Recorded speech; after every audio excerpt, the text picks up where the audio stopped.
If your teaching experience has been anything like mine, you've probably had a class or two that looks something like this, where there are three students with an IEP, maybe six or seven that are learning English as a second language, and maybe you've got a couple kids that are exceptionally gifted and are advanced, and then maybe one or two that are still lagging behind in a few areas. And the expectation is that you're meeting all of those students' needs in class. So we call this in education the Universal Design to Learning, or UDL. I'm going to I'm going to share with you my approach to universal design to learning, and it's a way that I make sure that I'm meeting all my students' IEPs, the multiple language learners, and really all students without spending time outside of my contract hours to do this. And they're lessons that my students love and appreciate. It's a system that works for me and many, many other teachers, and it's something that can work for you as well. You may have heard the phrase, you can't please all the people all the time. Unfortunately, with UDL, Universal Design to Learning, a lot of teachers kind of fall under the misconception that that means trying to please all of the people all of the time. In this video, I want to show you how that isn't the case and how you can make lessons that are UDL lessons and still have time to go play some pickleball with the lads after work. So here is my approach to universal design to learning. It's 4 steps, and it's a sure way to make sure that you're protecting your time outside of school and making great lessons for your students.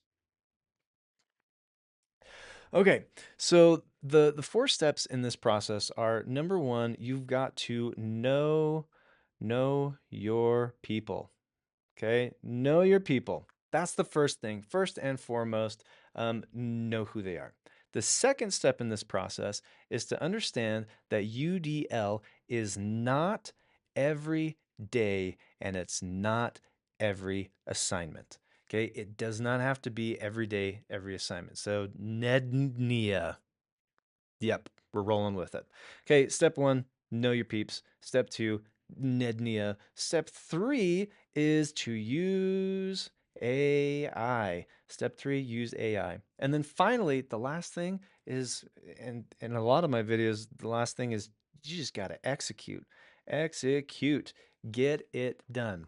Okay, so those are the 4 steps, the 4 things that you want to keep in mind as you're planning your UDL lessons. That you first need to know your people. You need to understand that it isn't necessarily going to need to be every day for every assignment. And then use AI, the tools that we have, and then just get in there and make it happen. We're first going to start with just the idea of what does it mean to know your students? I think of this in the following way. I think of knowing your people, knowing your students as how do you show them love and how do you build relationships? Okay, this is not a love and relationships video. This is a video about knowing your students so that you can serve them better. Okay, so we want to make sure that they feel loved and that we know who they are. So how do I do that? How do we build relationships with students? Well, there's a couple of things that I try to do, try to keep in mind. The first thing is I want to know their interests. Okay. What makes them tick? What do they like to do? Is it sports? Is it drama? Is it music? Is it drawing? Okay. I also want to know their culture. Culture and background are huge. I want to be aware of this. I want to know what's important to their people, to their ancestors, because it makes a huge difference. I want to know their strengths. Everybody's got strengths, and I want to know their areas for growth. Okay. These are the 4 basic things that I try to do. And this first step, knowing your people, building relationships, is not something that takes extra time. It isn't. This is something that can only be done while you're at school, while you're at work, um, because they're there with you. Now, I will say you could definitely go to a sporting event or a musical performance, something like that, but you're not going because it's something you have to do to get caught up to grade things. It's something that you're doing because it's fun to do and it's enjoyable. Okay, bring your family, bring your people to these school events. It'll make a huge difference for them. But the bigger thing, you can even build relationships based on their interests without ever going to a single game. Here's what I do sometimes when I can't make it to a game. Hey, John, I know you got a game coming up. Are you excited? Yeah, I'm pretty excited. Man, that's awesome. Is it going to be a tough game? Yeah, it might be. You got new plays that you're working on? Yeah, actually, we've got this new play. It's going to be totally, totally lit, and they're not going to see it coming. All of that to say that when your students know that you care about them, like genuinely care about them and follow up on stuff, the likelihood of them coming to class interested in what you're doing, whoop, that goes up big time. And I've seen it time and time again in my own practice and with other teachers that are doing this as well. That leads to step number two. After you've built relationships with your students, you need to understand that universal design to learning doesn't have to necessarily be for every day and for every assignment. Okay. So it's not necessarily every day and it's not necessarily for every assignment. And at least that's the case at the beginning. So what I will say is small start small and grow. Okay. Start small and grow. Maybe pick a lesson a week. So next week, for example, you could look at next week, what's one lesson per week that you want to try to make a UDL lesson for. Okay. Just highlight them, pick them out. Just do one at a time. See how it works. Maybe it's awesome. Maybe that time it's flopped, but at least you only invested the time for one lesson. It gets really burdensome when you do this whole big, try to do it all at once, and then it doesn't go well. That's really demoralizing and it makes you want to not do it again. So just start with one, do a little one, see if it works. If it works, great. If not, what do you need to do to change it so that it works the next time? And that's really all it is for understanding this. Not every day, not every assignment. You can build up to that. But something else that I think about is with universal design to learning is that we also want to give our students opportunities to grow. And if every lesson that we're designing meets every student in the way that they feel like they want to be met, they're probably not going to grow as much. And so I like to do things that are maybe not necessarily universal design to learning, but I'm supporting them in trying to reach a little bit higher so that it's always changing. It gets a little bit better. Okay, so that's the idea there with not every day and not every assignment. The next piece to the puzzle, the next step in sequence, and I do suggest doing these in sequence, building relationships and then kind of getting that mental understanding that it doesn't have to be every day, planning out which one you want to do first, is to then, step three, use AI. Okay, so AI is amazing. I use it almost every single day. And so with AI, there are two tools that I would highly, highly recommend. The first one is Google's Gemini. Okay. Google Gemini. And then the second one is School AI. I love them both, and I love them for different reasons. Gemini has been my go-to for just quick conversations that I want to have and build ideas or kind of like rough out a plan. School AI is excellent for that, and additionally, it has excellent student-facing services as well. So Gemini and School AI, they're both fantastic. Using AI for me looks something like this. I use a framework that is the 3 R's plus one. So 3 R's plus 1 R, and it looks something like this. So the first thing that I will do, so we have 3 R's. The first R is I give it a role. So tell it what I want it to be doing. The second R is the request. Okay, so what is the thing that I'm asking it for? Third R is the requirements. Okay, the requirements. For this example, that role would be something like you are a UDL expert in this content for this state in this grade. Okay, whatever that is for you.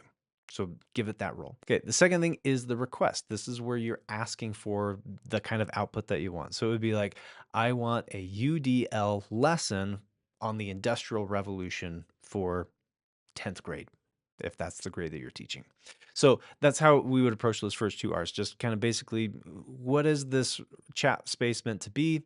What is the thing you want it to do? The third R are the requirements. These are the things, the details that really make it important. So if you've done the work and you've built the relationships, you have that information already. You could say something like, this class has two students with IEPs. There are this many students learning English as a second language. I have a few kids that are just really, really smart. And then I have a couple kids that are lagging behind in a couple areas.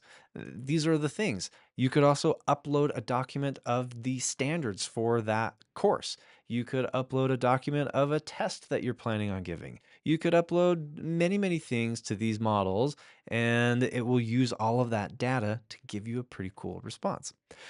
But that's not where it ends. You'll probably get something great the first time it comes out. But what you want to do is get that plus one, the plus one R. So we have three R's: the role, request, and requirements. The fourth R is to refine. So plus one R is to refine. You want to try to refine the response as often as you can. And that's where the magic of using language models and AI really comes into play, because we can keep massaging it and nuancing it and making it actually be the thing that we want it to be. Now, when I'm using AI to do something like this, what would ordinarily take me, I don't know, maybe like 45 minutes, an hour plus, I can get all of that work done in just like a 20-minute block of time or less, even just to get some ideas rolling. So it's a really powerful tool to speed up this process. I will never ever suggest that you turn your brain off or that AI is going to replace us, because you've got an amazing teacher brain. And when we use those skills that make us teachers to help serve our students, combined with technology, man, there's no stopping. No stopping it. Okay, so that's AI, not cheating. It's definitely going to help increase your workflow and help you to reach a little bit farther than you could without it. All right, the fourth and final step of making UDL lessons that your students will love is to execute. Okay, you've already done the hard work of understanding your students' needs and using AI and these tools to help you to make a plan. And it's just putting the plan in action. And so for execute, I want to share just a couple of thoughts, a couple of pointers on how to carry this out and where to put your emphasis, so to speak. So when I think of executing, what I want to say is that I would start with your must know stuff. Okay. The foundations, the things that your kids absolutely have to know for this unit. Maybe it's one, maybe it's two, or maybe even three things for that unit that your students need to know. Maybe that's three individual lessons for the whole unit, that are going to be universal design to learning types of lessons. Okay. So just start with those foundations. What I have found in my experience and my practice is that when we offer student choice and voice at the beginning for the foundational things, that gets them in and they're excited. When they see that we see them and that we have designed this learning experience for them, then they are way more likely to engage with it. That also increases the chance that the next time you're giving them something to do, some kind of learning experience, they're going to try it out. They're going to be more willing to play the game with you and to have a good time in your class. And so, as we're sprinkling in these UDL lessons that really did not take us a huge amount of time to plan, because we're using the tools, we're using AI to help us speed this process along, helping AI to using AI to help us customize specifically for our students. Now, that's personalized learning, and it's being done and planned out in such a short amount of time that you can keep trying over and over and over without the stress and burden of feeling like, I've done all this work. What if it doesn't actually help?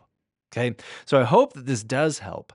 I hope that you try it out. If you've made it this far in the video, man, do I appreciate it. And consider subscribing for more content. If you want to know how to stop burnout for good, if that's your goal, if you want to get rid of burnout, you don't want to feel it anymore, definitely consider watching this video next, and we'll see you out there.